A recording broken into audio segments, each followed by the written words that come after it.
what's up, everybody? I don't know what's cooking. Let's see. Oh my gosh! I just listened to the World Series. Spoiler alert! Not good news for my hometown. What's cooking? Let's see.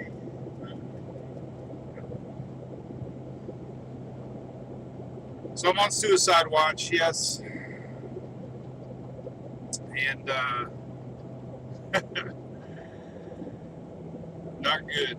But anyway, I'm 100% into weather now. No, baseball's done for the year.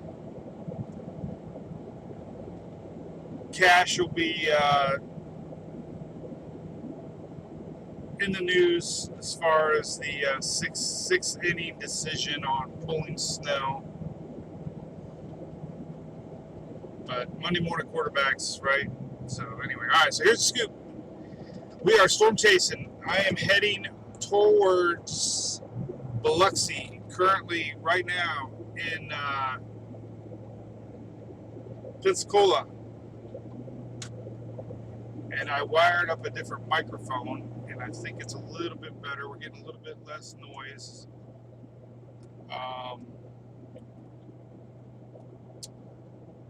But there's Shelly. What's up, Shelly? Yep. All right. So I think the sound's better, which is great.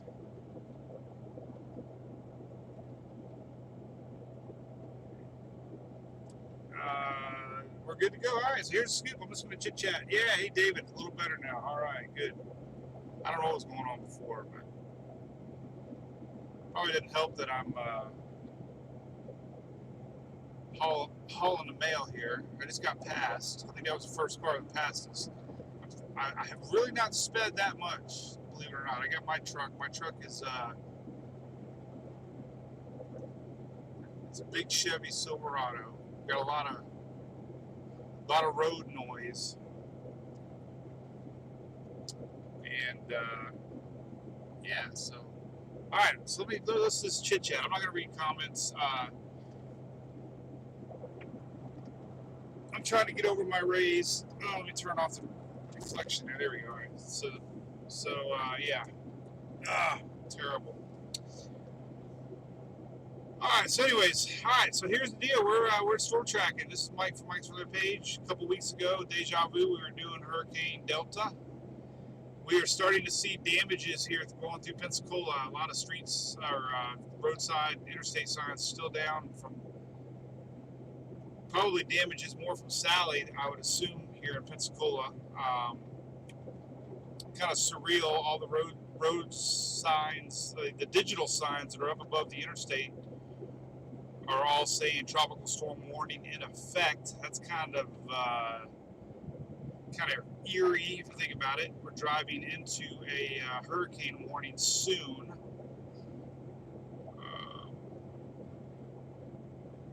The 11 o'clock advice. So let's talk about the weather. Let's talk about Zeta. You say Zeta, I say Zeta. A lot of trees down. I still noticing a lot of branches down here along Interstate 10. I'm about 8 hours from home. I consider all of Florida my home. We've been to a lot of the areas here along the Panhandle quite a few times back in the day, camping. Destin, we vacationed a bunch in Panama, softball tournaments in Panama. We've been to Jimmy Buffett's a few times, up along, St. Andrews, camping. So this is home. We're trekking out of the state though. We're going to head towards Biloxi, Gulfport, Biloxi. Very generous Gold Nugget Casino management reached out to me, and they're hooking me up in a room tonight and tomorrow night, so that's very nice of them. So big shout out to Gold Nugget. We'll be streaming a lot from there. I'm going to have parking garage to keep the old Storm Chaser mobile out of harm's way. The casino is quite a few feet above sea level. Shouldn't be any worries at all. But I do have a room facing south So we'll be waking up to storm squalls coming in off of the Gulf. They're almost reaching the upper Gulf tonight. You can really see. So our storm's been really fascinating to watch. When it came off of the Yucatan this morning, it still had incredible structure. The all levels of the atmosphere. We were talking about it on the live. It kept very good vorticity, stacking. Kept structure very well, and we saw it pretty much get the look quick. We had a lot of expanding clouds. Convection circled the whole Gulf. The size kind of doubled. We were measuring it yesterday. It was around 350 miles. This morning it was around 650 miles wide. So big system. Kind of opened up a little bit, but in the last 5, 6, 7 hours, the convection has really started to fire around the center, and almost had an eye-like feature earlier. But indicating definite strengthening. The NAC is talking about the strengthening. We listen to Levi. Levi's talking about the strengthening. So whatever happens the next 12 hours is going to be real interesting. I have the radar going on in the truck here, and looking at water vapor imagery here on Weather Nerds. It almost looks like the water vapor imagery shows that it's almost doubled in size in the last few hours.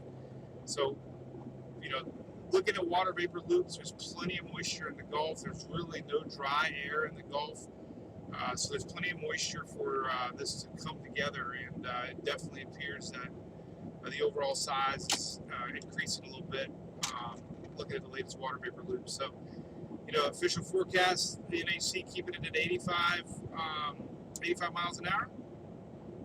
The surge estimates are still 5 to 8 foot of surge for a big chunk of the upper Gulf Coast. Storm surge warnings extend quite a bit along the Gulf Coast.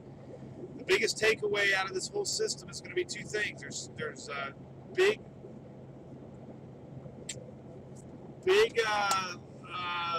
confusion, probably, inland folks. We always get people focused too much on coastal impacts, and my only beef with the NAC is the NAC graphic shows watches and warnings along the coast.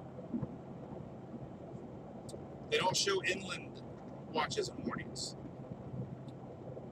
Well, this system is moving very fast. It could be moving 20, 30 miles an hour come landfall tomorrow night. So it is not going to weaken much upon landfall. And I posted the power outage map earlier from the Weather Channel that shows likelihood of power outages, and it goes way up into Georgia, even Atlanta. So we're fixing to see, tropical storm warnings and watches way inland. Hurricane warnings go inland. This will be one of those systems that catch a lot of people off guard. You gotta remember, low pressure system. Anything in the 970s inland, you're gonna get a lot of pressure gradients. And this, with that front coming in, pretty potent front coming in from the west side, another low coming in. We're going to have a lot of atmospheric instability in the inland, and that's going to create a lot of wind, and that's why we're seeing big gusts predicted well into Alabama, Mississippi, Georgia, Carolinas, even into the mountains Thursday. So we're going to be talking about this more than just coastal as far as the effects go. Another thing, we read up on a lot. I had a lot of people ask me questions. The forward speed actually factors into the NAC speed as far as possible winds. So if we get a 30-mile-an-hour system, NAC is showing 85-mile-an-hour winds. It's possible that we could have gusts on top of that 85 with the 30-mile-an-hour forward speed, meaning 100 plus miles an hour on the east side. On the east side, almost the negative effect on the west side. The 30-mile-an-hour winds could almost reduce the winds on the west side. So the forward speed definitely increases the east coast effect or east side effects on the system on approach. We have the counterclockwise motion of thunderstorm activity, and that is going to be rotating squall lines in up to the upper Gulf Coast. So the panhandle of Florida, is definitely in play for some pretty nasty weather.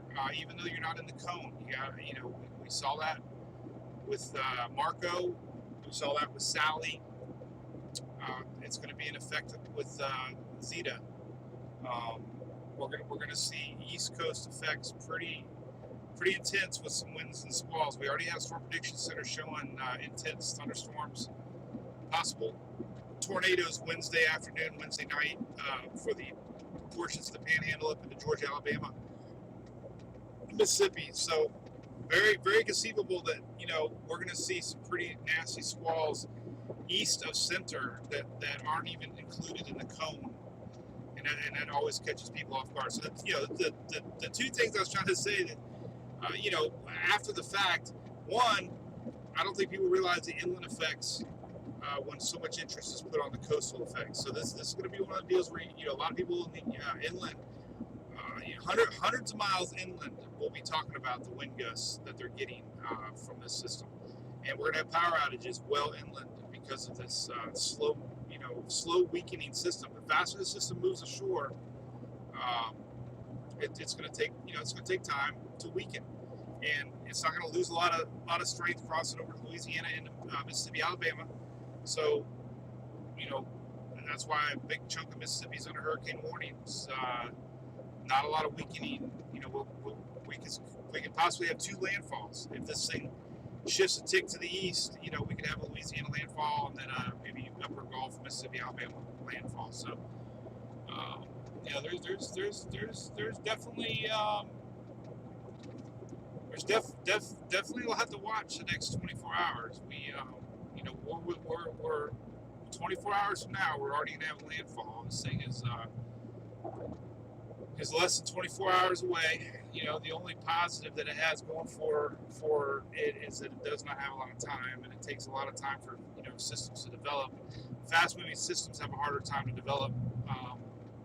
Sometimes they lose their stacking, and definitely going to have shear on approach. So, whatever it does tonight into the early morning hours, it'll probably be it.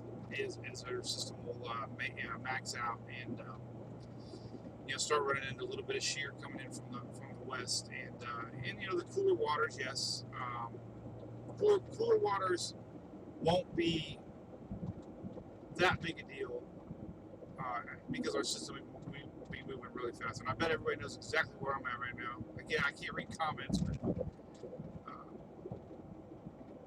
I've been under this bridge many a times. So we are going under Mobile. I don't know if I'll probably lose cell phone signal, maybe. Here. Gotta do the horn blow. Tourist.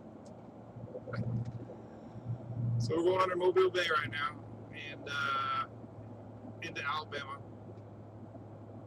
I'll be getting up early in the morning, and we're going to start cruising up along the Gulf Coast and start, showing these squall lines coming in from the Gulf tomorrow. And by noontime, I bet you we're going to start to see some pretty nasty squalls coming ashore. Landfall still expected early evening. 6-7 o'clock. What I learned with Delta though is don't focus on that landfall because a lot of that heavy stuff comes well in advance. So when they show a 7 o'clock landfall, you got to remember that outer eye wall will be making an approach sooner. And so 7 o'clock landfall, 4 or 5 o'clock, we can start seeing the heaviest stuff arrive. So it'll be sneaking up on everybody really quick. And where I'm staying at, apparently, we're under that 5 to 8 foot surge. This is my dad. I don't know if you. Last time I went live, we didn't have a very good microphone.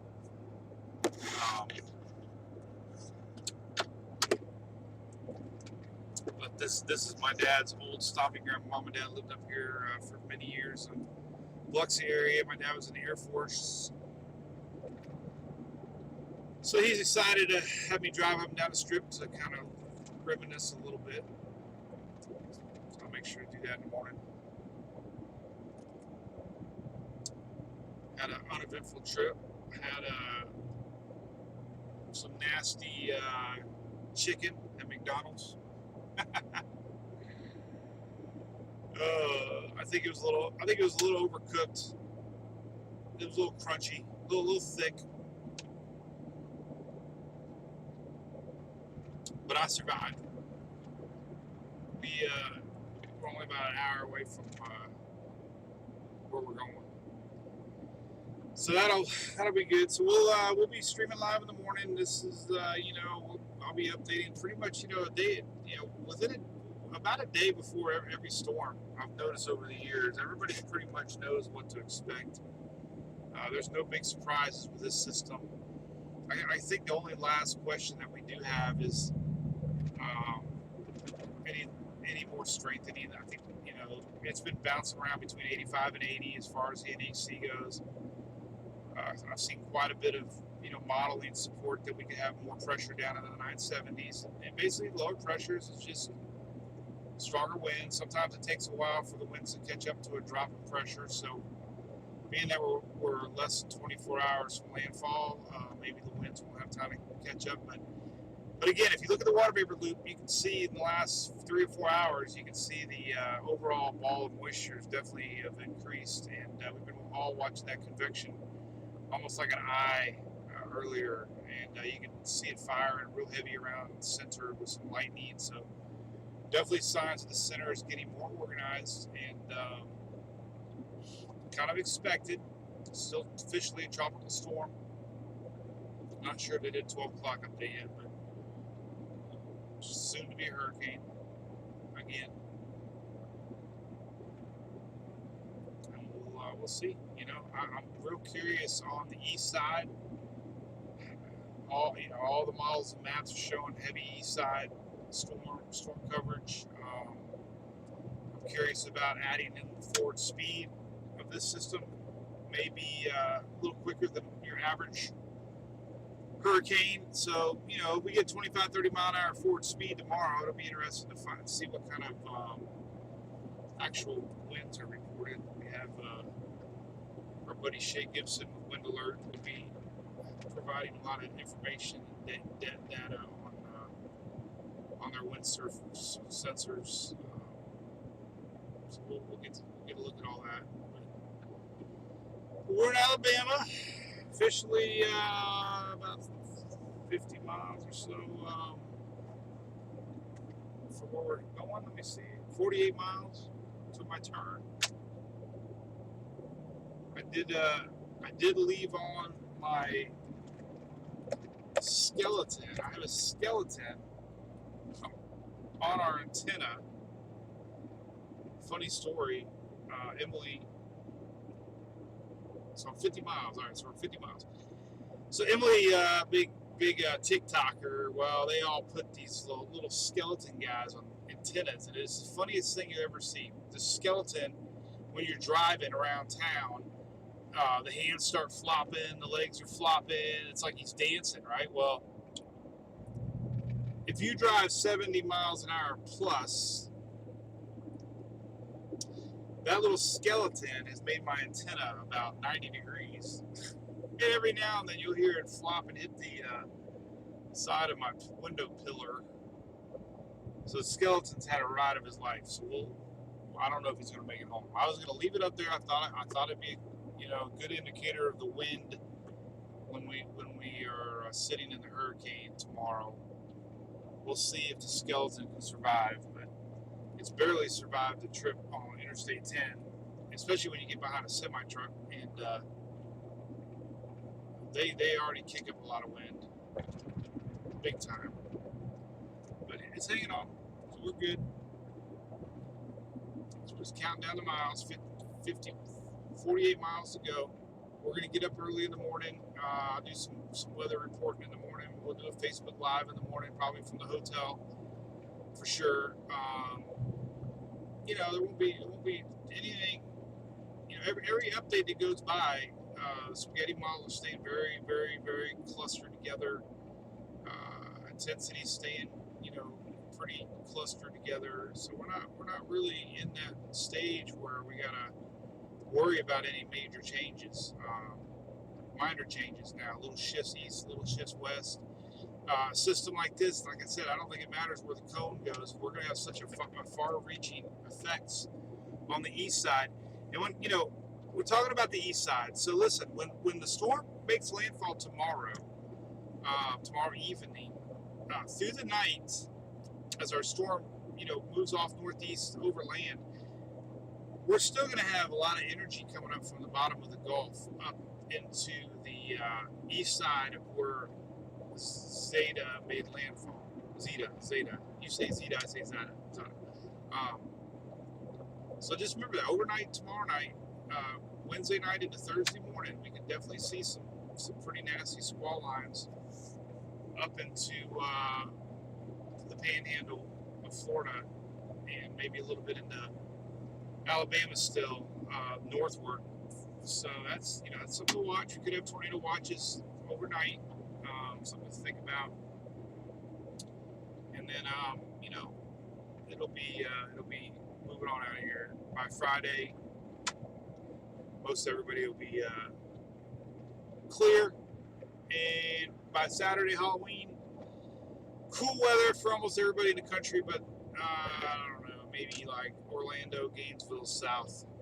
The front barely makes it through Florida, not bringing in a lot of cool air.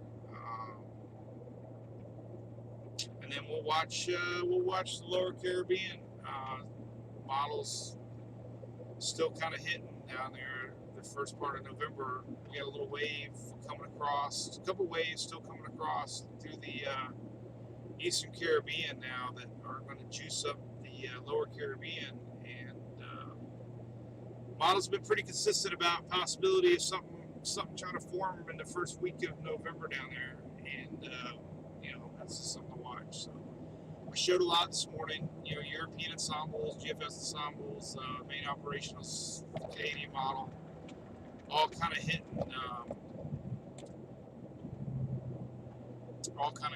little bit of something down there. Now where it goes, and even if it forms, it's impossible to know. It could curve off straight north out in the Atlantic. It could move close to Cuba. I mean, we don't know. I don't even know if it's going to form yet or not. So I wouldn't get too wrapped up in that. I see a lot of people sharing that, worried about it. We'll just get through this one. I got a motto this year, man. We got one storm at a time. No more BOGOs. We're not talking about no more BOGOs. Buy one, get one. We're doing one storm at a time, for sure. But definitely not a lot of chatter on this. I don't know what it is about October and hurricanes. It seems like if this was June or July and we had an 80, 85 mile hurricane going anywhere in the United States, it would be top of the hour news. And it seems like every single year when we get a storm in October, very little coverage, very little hype. So hopefully it's nothing burger, but you just don't get that June, July feeling in October. I think people are just done. But in reality, I mean, if you're going to put a lot of news in an 80-mile-an-hour hurricane in June, you need to put the same amount of news in October, I guess. Otherwise, it kind of negates the severity of it in June. But we'll find out. I'll be in the middle of it. I want to know what a Category 1 hurricane feels like on the Gulf side. We were quite a few miles inland on Delta, and we had 90-mile-an-hour gusts. You guys that were riding along with me, we saw the dangers of power lines. We saw the dangers of surge. We saw the dangers of driving around at nights with power lines. A lot of things out there that I learned from that experience to pass along. And we'll see what this trip adventure brings. Who knows? All I know is I'm getting a nice bed tonight and no alarm clock at 5:30. That's that's probably the main reason I wanted to go. Julie's off tomorrow. I can sleep into maybe like 7:30. I only got sleep into 7:30 maybe like 3 or 4 times all year. And now we're on Central Time Zone, so I don't even know what time it is. I guess it's 11:08 officially. It's midnight at home, 11 o'clock here. And then we got a time change Saturday. I'll be all screwed up, man. I'll be used to Central Time, going home to Eastern Time, and then we got to set the clocks overnight on Saturday. My body's going to have absolutely no clue come Sunday morning what day, what year. We got Halloween Saturday night. We usually set up a little driveway party on Halloween and kick back the moonshine and softball on Sunday. Been many a Sundays we went to softball after Halloween party and had a little hangover. So it's going to be a long week. I plan on being home Thursday night, but we're going to see what the model show in Biloxi. Biloxi's been bouncing around on the cone. Actually, when I decided to go to Biloxi, the cone was more toward New Orleans. Now the cone getting, the actual line is very, very close to where I'm going to be at. So we'll have to see. We have a new 5 o'clock advisory, 4 o'clock Central Time, 4 a.m. advisory. We'll see what. We'll wake up and see what kind of data the hurricane hunters found out. We'll see if the storm got a little stronger. It's expected to get stronger. It's expected to hit 85 miles an hour. Expected to weaken a little bit before landfall. Maybe just maintain itself, I'm thinking. I don't know if the fast-moving system is really going to have time to feel the effects of the cooler shelf waters or not. Usually that would only affect the system that's sitting over top of cooler waters when you start to get upwelling. But this is going to be moving so fast. I don't know if it's going to feel the effects of those cooler waters or not. So it'll probably just maintain itself on approach. So we'll see. But again, I'm not able to read comments. I'm just rambling on. But we'll be streaming live tomorrow for sure. I'm gonna be doing some video and some pictures. I love taking pictures. I love videos. I'm gonna try to get some and send them, put them on my Twitter account. Last time we got really lucky, Weather Channel shared a bunch of them. So we'll be doing that. I brought some Hurricane Hunter beer. We'll take some pictures of Hurricane Hunter beer and a hurricane. I brought some Mike's Weather Page umbrellas, hoping maybe we'll meet up at Jim Cantori. I guess he's staying right down the road from me, I heard, at another hotel. I brought a bag of koozies. We can hand out some koozies. Looking forward to meeting some folks in the morning before it gets too crazy. And we'll see what it brings. But back to the storm, it definitely is trying to organize tonight. You can see constant firing around the center. We see the moisture field developing more, and not a lot of shear in the Gulf currently. So we'll see what it does. It'll be, we'll have to watch it in real time. Maybe it'll make a run in Category 2. Who knows? That seems to have been the trend this year with a lot of our systems on approach. Hurricane Hannah did that. Isaiah did that. Laura did that. So it wouldn't be unheard of if we get a little bit of last-minute strengthening here as it makes its final run to the upper Gulf tomorrow. So we'll see. I appreciate you guys tuning in. I'll sign off. I just wanted to do a mic check. Apparently it's working. That's good. Looks like we're gonna make it. I just filled up. So we're going into we're going into Biloxi with 3/4 tank, and I got 10 gallons in the tailgate, so we'll be good. Starting to see more and more trees down. I'm having flashbacks of Delta, man. When we left Lake Charles, driving back to Houston, and we were experiencing the hurricane to our north. We were still getting some pretty intense winds coming down from the north and south. That was the semis that we saw blown over on the bridge there going into Texas, and we saw about 3 or 4 interstate signs in the road, like blown over in the slow lane, along with trees, like dozens of trees, and on the interstate. Actually, on the interstate, it was pretty intense. You had to really pay attention on Interstate 10 when we were leaving.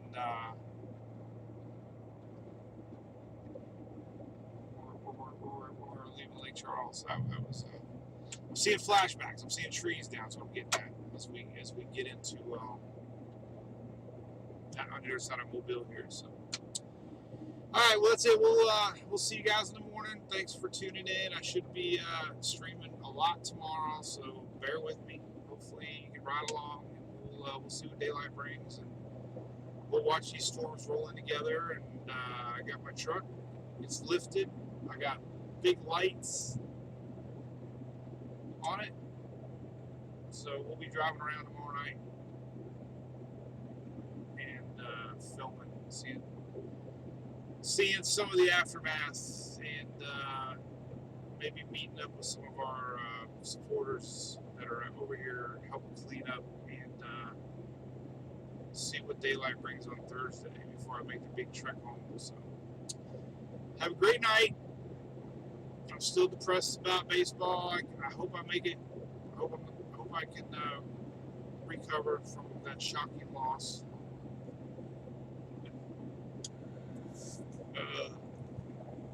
We'll see. All right, be good. We'll see y'all in the morning.